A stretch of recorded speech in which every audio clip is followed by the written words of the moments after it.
코로나 정책은 아무로나 국민들이 굉장히 관심이 많은 건데 그 얘기를 안 할 수는 없다 싶어가지고 전체적인 뭐 정치개혁이나 경제개혁 이런 것들에 추가해서 코로나에 대한 대책을 추가해서 넣기로 했어요. 그래서 출판물이 아마 아직 공개가 됐나 안 됐나 모르겠는데 그 코로나 정책이 그 출판물 안에 들어가 있습니다.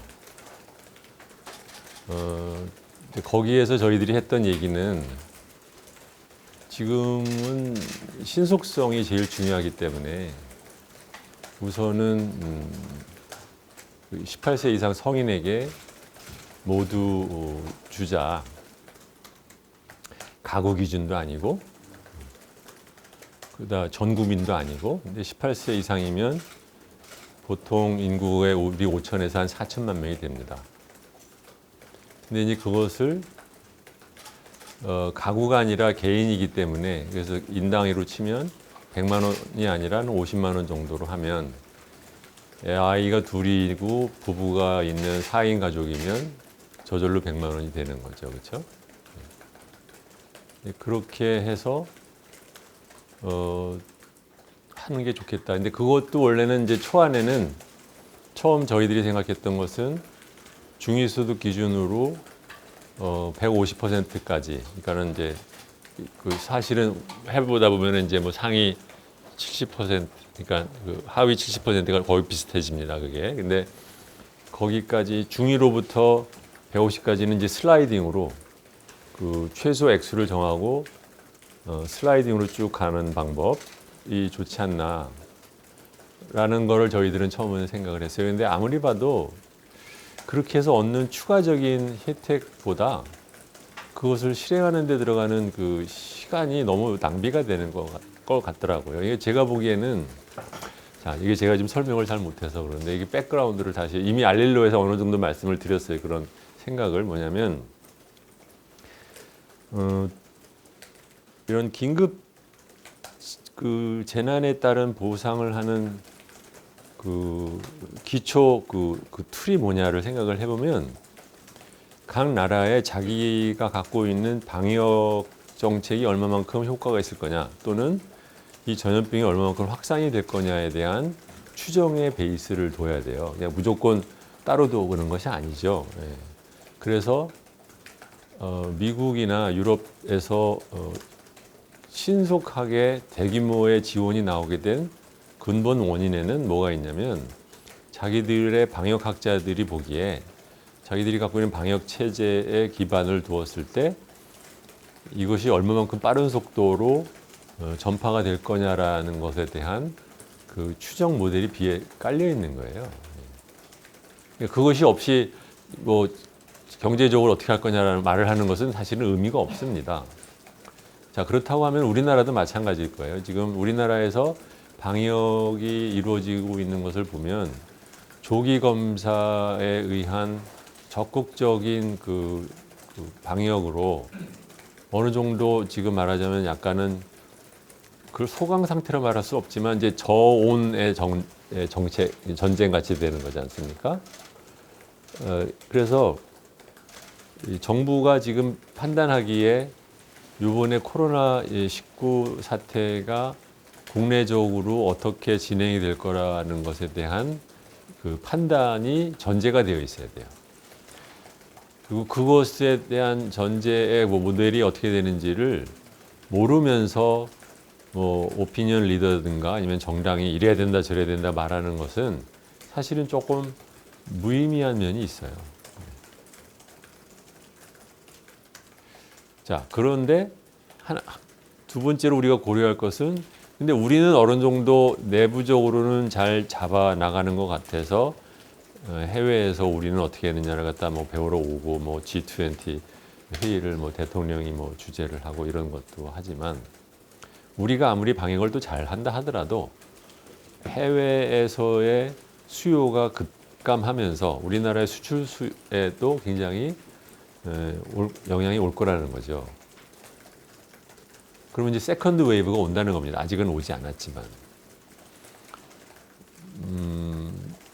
내부, 그러니까 소위 말하면 내수에 의한 의존도가 미국은 뭐 한 15%뭐 이렇게 이제 낮은 나라란 말입니다. 아니, 수출에 의한 그 의존도가 15%가 안 되는 나라의 경우엔 세컨드 웨이브에 대한 그 걱정을 좀 덜 해도 돼요. 그렇죠? 근데 한국은 수출 의존도가 굉장히 높은 나라여서 이 세컨드 웨이브가 도리어 더 큰 영향을 줄 수가 있어요. 다른 나라에 비해서. 그러니까 제가 여러분들과 말씀을 드리거나 하려는 것은 뭐냐면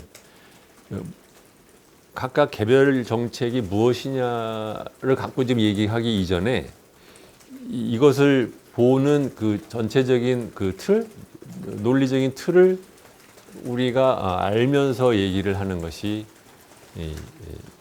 필요하다라는 생각을 제가 해서, 근데 그 얘기를 갖다 하시는 분들이 없어서 제가 갈릴레오에서 그 얘기를 했던 거예요. 그러니까 이것을 할 때 어떻게 봐야 되는지라는 것. 제가 아쉬운 것은 이제 그 부분에 대한 정부의 그 의견 또는 정부의 판단, 이것이 지금 우리가 빠져 있어요. 그렇죠? 그리고 언론 기자분들도 그걸 좀 물어보셔야 돼. 지금 정부가 생각하는 그 방역 시나리오가 뭐냐. 그리고 정부가 지금 준비하는 이 경제 정책이 어떠한 방역 시나리오에 근거를 한 것이냐. 그 두 가지가 맞물려 있는 거거든요. 그렇죠? 물론 이제 정부 외국의 경우에는 워낙 그 심각하다 보니까 그걸 말을 하면 국민들이 이제 놀랄까봐 초반에 말을 안 했는지 모르지만 요새 와서는 이미 경제 정책을 발표하고 난 다음에는 사람들로 하여금 방역 대책에 협조하게 하기 위해서 얘기를 하잖아요. 뭐 심지어는 뭐 10만 명이 죽을 수 있다, 20만 명이 죽을 수 있다. 그 얘기를 하겠는 그 이유가 또 말하자면 그 뒤에 제가 보기에는 그런 게 있다고 봐요. 그 뒤에 있는 그 논리 구조가.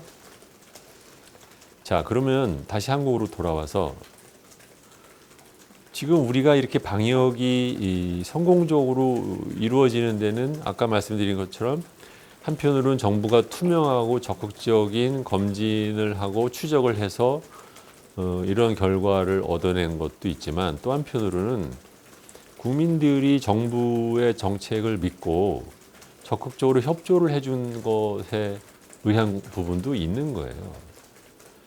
두 번째로는 이게 그리고 역설적으로 정부가 적극적으로 한 방역 정책 그리고 거기에 대한 국민의 적극적인 협조 덕분에 저온 말하자면 팬데믹이 된 겁니다. 한국의 경우에. 그 말은 뭐냐면 대신에 저온이기 때문에 우리가 조금 만심을 하고 그냥 이대로 가도 되는 것처럼 착각할 수가 있어요. 근데 그 뒤에는 우리나라 의료진 뭐 방역진 분들뿐만이 아니라 국민들이 그것을 감내해 주면서 참아가고 있는 거거든요. 근데 이 참아가는 것을 당연하게 생각하고 그냥 아무 일도 없었던 것처럼 갈 수는 없는 거예요. 왜냐하면 가장 뭐 다 아시다시피 프리랜서라든가 일용직이라든가 그런 분들 또는 자영업자 또는 뭐 요식업 뭐 이런 분들은 지금 엄청난 경제적인 타격을 입고 있는 겁니다. 그 면에서도 제가 조금 쓴소리를 하고 싶은 게 뭐냐면은 놀라울 정도로 한국의 언론은 그분들이 현재 지금 어떠한 그 고초를 겪고 있는지 구체적으로 뭐라고 하네, 그 탐방 기사 뭐 아니면은 뭐 동행 기사 그런 것에 대한 그러니까 소위 말하면 각 국민이 이 과정에서 어떤 삶을 살고 있는지에 대한 그런 것을 적나라하게 또는 정확하게 보여주는 그런 기사는 많지가 않고 맨날 정부 방역 잘했니 못했니에 대한 공방만을 보도를 하는데 시간을 보내는 것 같아서 그것도 좀 많이 안타까운데 뭐 그거는 뭐 제가 할 일은 아니고 뭐 그렇긴 한데 다시 돌아옵니다. 그래서 국민들의 이러한 적극적인 협조와 희생을 당연시하거나 아니면 이것이 계속될 수 있을 거라고 생각하고 정부가 정책을 피면은 안 된다고 생각을 해요. 근데 그것은 제가 보기엔 정부도 인지하고 있다고 생각을 합니다. 충분히.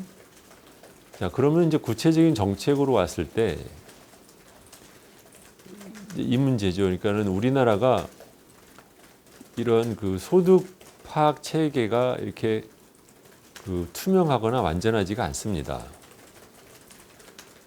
두 번째로는 기본적인 그 복지 전달 체제가 또 그렇게 썩 발달된 나라가 아니에요.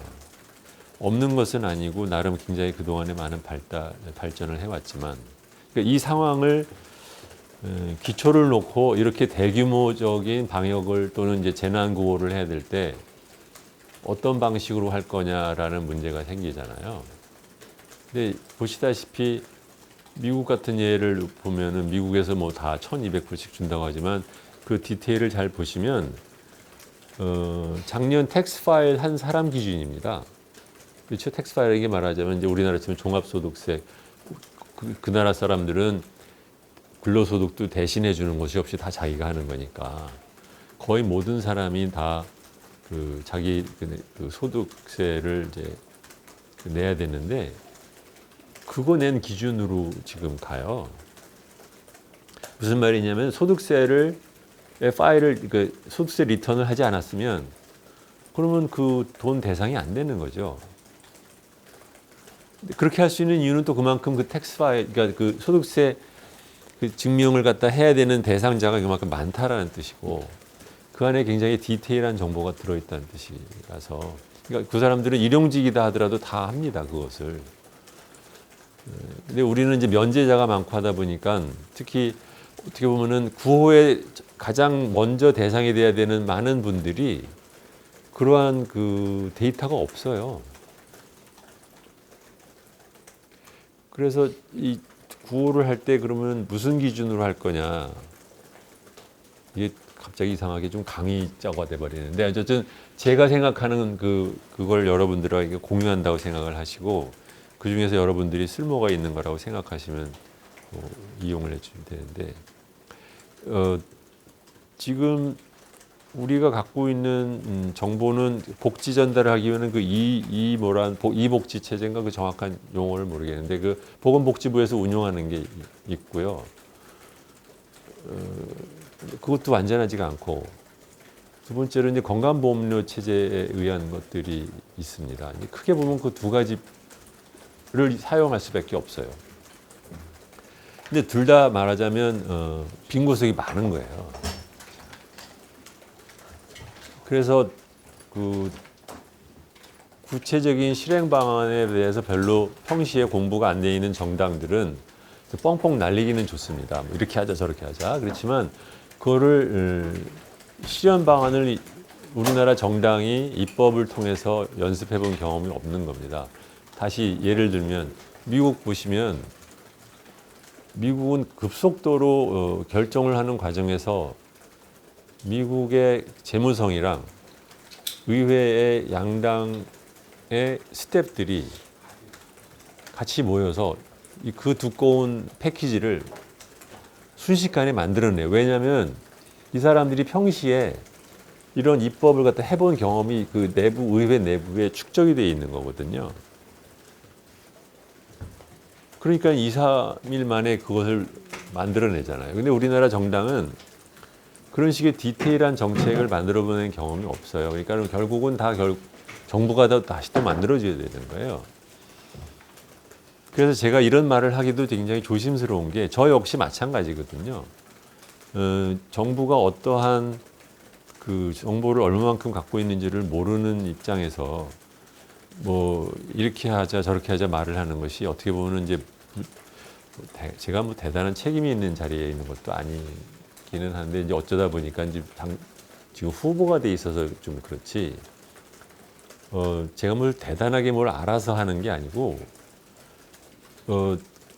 그렇지만 현실이 대강 그럴 거라는 것에 대한 감은 있잖아요. 그래서 그거를 감안을 하면 시급성이 훨씬 더 중요하다. 완결성이 중요한 것이 아니라. 그리고 제가 회사에 있으면서 이런저런 복지제도에 관심이 많아서 새로 도입하거나 뭐 이런 것들을 많이 실험을 해봤는데 그때 제가 느꼈던 그 인생의 경험이 뭐냐면 그 인간 심리가 그런 거죠. 뭐냐면 직원 100명 중에서 뭐 특수한 케이스 예를 들어서 예를 들면 아이가 장애아라든가 이런 식으로 일부 소수에만 해당되는 그런 복지제도를 도입을 하는 것에 대해서는 크게 보면 직원들이 관심도 없거나 아니면 찬성도가 높아요. 그런데 대상자가 충분히 많은 사람, 그것이 뭐 50명이 됐든 50%가 됐든 60% 이렇게 되면서 상당수가 또 배제가 되는 제도를 만들면 없던 거를 주는데도 말이 그렇게 많아. 불만이 많고 도리어 이걸 안 하는 이만 못하는 결과를 올 때가 굉장히 많더라고요. 그러니까 그 사람이 갖고 있는 어떻게 보면 이제 공정성에 대한 어떠한 그 우리가 갖고 있는 원초적인 감각에 어긋나는 거라고 사람들이 나는 느낀다고 봐요. 그래서 지금 저희들도 아까 말했듯이 초반에 저희들도 이제 말하자면 중위소득 대비 150 가는 걸로 그게 경제적으로 훨씬 합리적이라는 거 다 압니다. 그런데 그것을 크게 보면 두 가지예요. 뭐냐면은 그게 현실적으로 빨리 실행하는데 가능하냐라는 문제. 두 번째로는 아무리 자기가 보기에 정책 위반자가 보기에 좋다라고 생각해도 수용성이 떨어지는 정책이라는 수용성도 고려를 해야 되는 거예요. 왜냐하면 요번만으로 안 끝납니다. 결코. 요거는 1차예요. 지금 요번에 이 코로나19 바이러스가 앞으로 어떻게까지 전 세계적으로 지속이 될지는 아무도 모르는 거 아닙니까? 우리 적어도 아까 말씀드렸듯이 서구 경제의 급속한 추락에 의한 세컨드 웨이브를 우리가 다른 나라보다 더 많이 겪을 거라는 걸 알면 당연하게 그 다음에도 뭐가 있어야 돼요. 그러면은 이런 정책을 할 때 굉장히 중요한 것이 뭐냐면 국민의 수용성이에요. 그러니까 국민이 정책에 대한 신뢰를 하고 그럼 알아서 정부가 했겠지. 저번에 하는 거 보니까 그런 대로 잘 하더라. 그러니까 요번에도 불만이 있어도 참고 따라가 보자. 이런 것이 훨씬 중요한 거예요, 이게. 그런데 그 내부에서 테크노크рат들은 그 생각을 못할 가능성이 되게 높습니다. 그러니까 국민의 욕구와 필요, 니즈에 대한 리스판시브니스, 반응성 이라는 면에서 그분들은 생리적으로 둔감할 수밖에 없어요. 그런 면에서 민주주의가 중요한 거고 국민들과 평소에 호흡하는 정치인들의 얘기가 그만큼 또 중요한 부분이 있는 겁니다. 정치인이 맨날 말하자면은 무슨 말도 안 되는 소리로 하고 먹고 사는 사람이 아니에요. 이 사람들은 평시가 맨날 듣고 있는 사람이거든요. 근데 아이러니컬하게도 저도 좀 이해를 잘 못하겠는 것을 하는 여론조사 해보면 보편으로 하는 것에 대한 지지도가 선별을 하는 것보다 떨어진다면서요. 저도 이걸 어떻게 해석해야 되는지 저도 잘 모르겠어요, 이거는요. 근데 전체적으로는 우리가 지금 이런 거를 갖고 이 자리 자체가 저는 부적절하다고 생각을 해요. 그러니까 이게 막 이렇게 2, 3주를 걸려가면서 정치 지도자 오피니언들이 이래야 된다 저래야 된다라는 말을 갖다 막 백화제방처럼 터트리고 이 와중에 정부는 고심을 하느라고 시간을 들이고 국민들은 언제나 무엇을 해주는지 귀를 기울이고 앉아있고 이거 다른 나라 없는 현상입니다. 이 자체가 말하자면 한국적인 통치 체제 또는 가버넌스 체제의 마비 또는 대리 체제. 그러니까 정작 일은 관료가 하고 정치인들은 그러니까 말장난만 하고 있는 이 체제가 이게 말하자면 이번에 사태에서 드러나는 것은 아닌지 그런 게 걱정이 된다는 거죠, 사실은. 그래서 제가 이런저런 제안을 하는 것 자체가 조심스러워요, 저는요. 이게 지금 우리가 국민들 입장에서는 힘들어 죽겠는데 웬 정치 또는 정당에서 왜 이렇게 말들이 많고 무엇이 맞는지 모르겠다라는 그 혼란에 제가 한 역할을 하는 것 같아서, 그래서 오늘의 하는 간담회가 그런 거에 추가되는 식으로 이용되지 않았으면 좋겠어요. 그보다는 여러분들이 돌아가셔서 이런 정부 정책에 대한 논란을 여러분들이 보면서 어떤 기준으로 봐야 되는지를 판단하는 데 조금 도움이 됐으면 좋겠다라는 측면에서 말씀드린다는 거, 그거를 다시 한번 강조드리고, 말이 지금 횡설수설합니다. 네. 그래서 저는 그 성인당 복지로 똑같이 그냥 일괄해서 하자. 근데 그것이 캐시로, 그러니까 현금으로 지급을 하는 데 있어서 테크니컬한 문제가 있을 수는 있다고 생각해요. 왜냐하면 우리가 소득세 그 파일을 할 때, 그 신고를 할 때 자기 계좌번호를 적습니다. 그러니까 국세청에는 그게 있어요. 그런데 세금을 납부하지 않은 분들의 계좌번호는 정부가 몰라요. 그렇죠? 그래서 도리어 캐시로 주는 것보다 주민등록 주소 기준으로 그 카드를, 현금 카드를 발행을 해서 보내는 것이 더 나을 수도 있다. 아니면 뭐 동사무소 기준으로 거기다 갖다 놓고 주민등록을 내서 하는 뭐 그런, 그러니까 무엇이 더 효과적인지에 대해서는 제가 판단이 안 서기 때문에 캐시 또는 그 현금 카드로 지급하자는 거를 저희들 출판물에 넣었어요. 3월 26일 기준으로.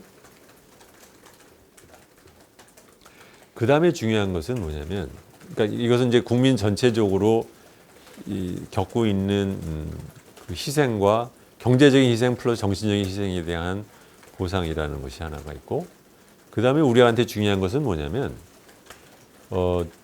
우리가 여기서 지켜야 되는 게 뭐냐면 직장과 가정입니다. 그러니까 목표를 확실히 하자. 직장, 일자리와 가정이라고 하면, 그럼 일자리는 또 무슨 뜻이냐? 일자리를 잃는 사람에 대한 보호죠. 이것도 굉장히 중요한 포인트인데요. 뭐냐면 미국 같은 경우에는 해고가 쉽습니다. 그렇기 때문에 지금 순식간에 해고가 늘어나고 있잖아요. 거기에 비해서 유럽은 해고가 어렵습니다. 그렇죠? 그렇기 때문에 고용이 비교적 안정적으로 상당수의 노동자들한테는 이게 유지가 되고 있어요. 그렇지만 거기도 말하자면 이제 거기도 비정규직 또는 뭐 요식업 이런 사람들은 있기 때문에, 소상공인 이런 것들이 있기 때문에 이제 그쪽은 이제 거기에 많이 이제 중점이 가게 될 수밖에 없는데, 한국은 아시다시피 고용은 크게 보면 둘로 갈려서 공기업, 공무원, 대기업 뭐 이런 쪽은 고용이 굉장히 안정적입니다. 같은 고용 보호를 받아도 얘네 말이 길어지다 보니까는 치는 사람 보니까 미안하네. 고생하는 것 같아서. 그래서 근데 이제 우리나라는 고용이 이게 어떻게 돼 있냐면은 잘 사는, 그러니까 소위 말하면 탑 20%, 상위 20%는 고용이 안정적인 나라예요. 하위 80%, 특히 하위 한 50% 내려가면은 고용이 굉장히 불안정한 나라입니다. 그런데 고용보험은 주로 고용이 안정된 사람 위주로 설계가 돼 있어요. 그런데 실제로 그러면 일자리 잃는 것에 대한 그 복지 체제로 우리가 갖고 있는 게 있느냐? 없어요. 그럼 그걸 뭐라 그러지? 뭐가 안 되면 이거라도 써야 되는 거죠. 그래서 불안전하다는 거를 인정을 했기 때문에 바로 위에서 모든 사람한테 50만 원 준다라는 것도 사실 거기서 나온 거지만, 그렇지만 추가로 일자리를 잃은 사람에 대해서는 현재 우리가 지급하고 있는 고용보험 실업수당을 실업급여를 3개월 더 하나 추가해주고 그 다음에 3개월 한시적으로 액수를 50만 원을 갖다 추가를 해주면 그러면은 그나마 부족하나마 구멍 하나는 조금 좀 막을 수 있지 않을까. 그 다음에 사실은 더 걱정인 것은 이제 일용직과 프리랜서입니다. 근데 일용직은 모든 일용직은 아니겠지만 일용직에 대한 비용 처리를 위해서 고용하는 사람이 그 일용직에 대한 데이터를 갖고 있습니다. 그래서 그 일용직에 있던 사람이 자기가 일했던 회사에 가가지고 내가 너희 회사에서 일하다가 지금은 일이 없어서 끊겼다는 것을 증빙을 해달라는 식으로 해서 보여줄 수 있는 그 메커니즘이 있다고 해요. 저희의 후보 중에 그 고졸 노무사 출신으로 법인을 운영하시는 분이 이제 그런 일을 많이 하셔서 그분의 이제 아이디어인데 한지향 후보가 이제 내신 생각인데 그렇기 때문에 일용직까지는 다는 아니지만 어느 정도는 커버가 될 거라고 하시더라고요.